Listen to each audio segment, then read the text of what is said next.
quella mattina alle 5, me lo ricordo anche adesso, alle 5 di mattina, ha telefonato un'amica di mia moglie che ha detto: "Hanno cominciato a bombardare".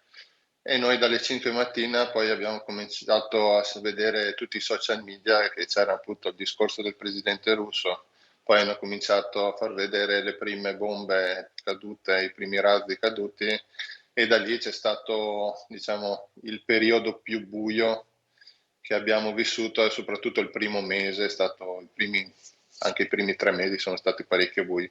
La prima bomba poco prima dell'alba su Kiev, poi le tenebre della guerra. Torna il 24 febbraio di un anno fa Stefano Antoniolli, chef di Roncade, da anni ristoratore nel centro della capitale ucraina. Parla di una città resiliente e dignitosa. Chef Stefano, il conflitto l'ha cambiata, in tanti se ne sono andati. Ci siamo un po', ci si abitua anche poi un po' alla volta. È brutto a dirlo, però ci si abitua un po' al tran tran di come sia andata avanti questa guerra, quindi un po' alla volta ci siamo adeguati e abituati a tutto quello che è capitato. Nei giorni scorsi, chef Stefano si è anche occupato del servizio di ristorazione nel corso della visita del presidente Meloni e del suo staff a Kiev, preparando piatti della gastronomia italiana per il ritorno in treno. È sempre un piacere ricevere le istituzioni italiane qui, è sempre un piacere che l'Italia sia diciamo, nel rating mondiale,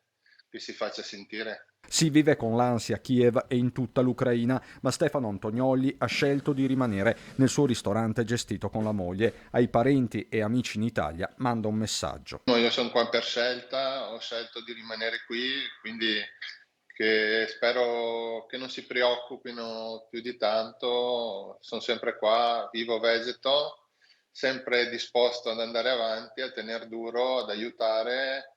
Poi, poi quello che viene viene, e va bene così. Andiamo avanti, sempre, sempre forti.